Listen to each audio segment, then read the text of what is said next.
Kerala weather updates അൺഒഫീഷ്യലിൻ്റെ പുതിയൊരു വീഡിയോയിലേക്ക് നിങ്ങൾക്കെല്ലാവർക്കും സ്വാഗതം.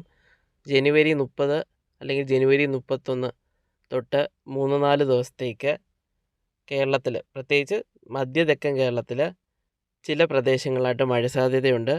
എടുത്തു പറയുന്നു, വ്യാപകമായ മഴ സാധ്യതയില്ല. ചില പ്രദേശങ്ങൾ കേന്ദ്രീകരിച്ച് മാത്രമാണ് മഴ സാധ്യത. തിരുവനന്തപുരം, കൊല്ലം, പത്തനംതിട്ട, ഇടുക്കി, കോട്ടയം, ആലപ്പുഴ, എറണാകുളം ഈ ജില്ലകളിലെ ചില അല്ലെങ്കിൽ ചുരുക്കം ചില പ്രദേശങ്ങളിലാണ് മഴ സാധ്യത കൂടുതൽ. വ്യാപകമായ മഴ സാധ്യതയില്ല. അതുപോലെ തന്നെ കിഴക്കൻ പ്രദേശങ്ങളിലാണ് മറ്റ് പ്രദേശങ്ങൾ, ഇടനാട്, പടിഞ്ഞാറൻ പ്രദേശങ്ങളെ അപേക്ഷിച്ച് കൂടുതൽ മഴ സാധ്യതയുള്ളത്. എന്നാൽ ചില ഇടനാട്, പടിഞ്ഞാറൻ പ്രദേശങ്ങളിലും നേരിയ മഴ സാധ്യതയുണ്ട് ഈ ദിവസങ്ങളിൽ. ചുരുക്കം ചില പ്രദേശങ്ങളിൽ ഇടിമിന്നലോടുകൂടിയ മഴയ്ക്കും ഈ ദിവസങ്ങളിൽ സാധ്യതയുണ്ട്. ഒന്നോ രണ്ടോ പ്രദേശങ്ങളിൽ അല്ലെങ്കിൽ വളരെ ചുരുക്കം ചില പ്രദേശങ്ങളിൽ ഒറ്റപ്പെട്ട ശക്തമായ മഴയ്ക്കും ഈ ദിവസങ്ങളിൽ സാധ്യത. പ്രത്യേകിച്ച് ജനുവരി 31, ഫെബ്രുവരി 1 ഈ 2 തീയതികളിലാണ് മറ്റ് 3-4 ദിവസങ്ങളെ 2-3 ദിവസങ്ങളെ അപേക്ഷിച്ച് അല്പം മഴ സാധ്യത കൂടുതലുള്ളത്. ജനുവരി 31, ഫെബ്രുവരി 1 ഈ 2 ദിവസങ്ങളിലാണ് അല്പം മധ്യ തെക്കൻ കേരളത്തിൽ ചില പ്രദേശങ്ങളിൽ അല്പം മഴ സാധ്യത കൂടുതലുള്ളത്. അതുപോലെ തന്നെ നമുക്കിപ്പോൾ അറിയാം, പകൽ ചൂട് നന്നായിട്ട് വർദ്ധിച്ചുകൊണ്ടിരിക്കും. ഇനിയുള്ള ദിവസങ്ങളിലും വെയിലിൻ്റെ കാഠിന്യം കൂടുതലായിരിക്കും. നമുക്ക് ഈ വീഡിയോയിൽ കാണാം എത്രത്തോളം ചൂട് ആണെന്ന്. നമ്മുടെ ഉച്ചയ്ക്കും, അതായത് രാവിലെ കഴിഞ്ഞിട്ട് ഉച്ച തൊട്ട് വൈകുന്നേരം വരെയുള്ള ഒരു 5 മണി 6 മണി സമയം വരെ എത്രത്തോളം ചൂട് നമ്മൾക്ക് അനുഭവപ്പെടുന്നുണ്ടെന്ന് കാണാം. ചിലയിടത്തൊക്കെ 36-35 ഡിഗ്രി വരെയൊക്കെ ചൂട് എത്തുന്നുണ്ട്.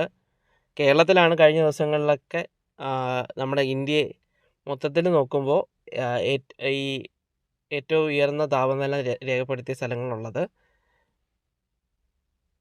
ഇനിയുള്ള ദിവസങ്ങളിലും ഈ ഒരു ചൂട് ഉയർന്നു തന്നെ, ഈ പകൽ ചൂട് ഉയർന്നു തന്നെ നിൽക്കും.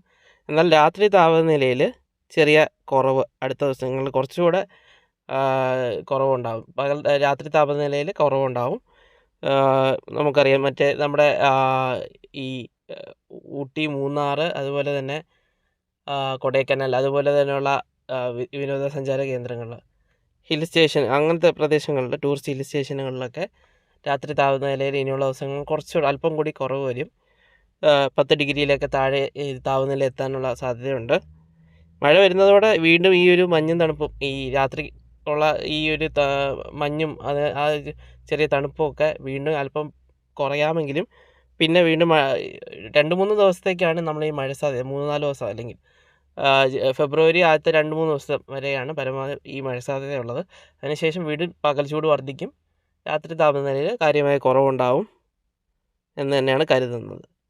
അപ്പോൾ എല്ലാവരും ശ്രദ്ധിക്കുക. ജനുവരി 30 അല്ലെങ്കിൽ ജനുവരി 31 തൊട്ട് അടുത്ത 3-4 ദിവസങ്ങളിൽ കേരളത്തിൽ, മധ്യ തെക്കൻ കേരളത്തിൽ ചില പ്രദേശങ്ങളാണ് മഴ സാധ്യതയുണ്ട്. വീഡിയോ എല്ലാവർക്കും ഇഷ്ടപ്പെട്ടെന്ന് കരുതുന്നു. നമ്മുടെ ഈ ഒരു ചാനൽ ഇതുവരെ സബ്സ്ക്രൈബ് ചെയ്ത് സപ്പോർട്ട് ചെയ്യാത്തവരാണെങ്കിൽ ജസ്റ്റ് നമുക്കൊന്ന് സപ്പോർട്ട് ചെയ്ത് ഈ ചാനലൊന്ന് സബ്സ്ക്രൈബ് ചെയ്ത് സപ്പോർട്ട് ചെയ്യുക. നമ്മുടെ ആ ബെൽ ഐക്കൺ കൂടി എനേബിൾ ചെയ്യുക, ഇതുപോലത്തെ പുതിയ വീഡിയോകൾ നിങ്ങളിലേക്ക് പെട്ടെന്ന് എത്താനായിട്ട്.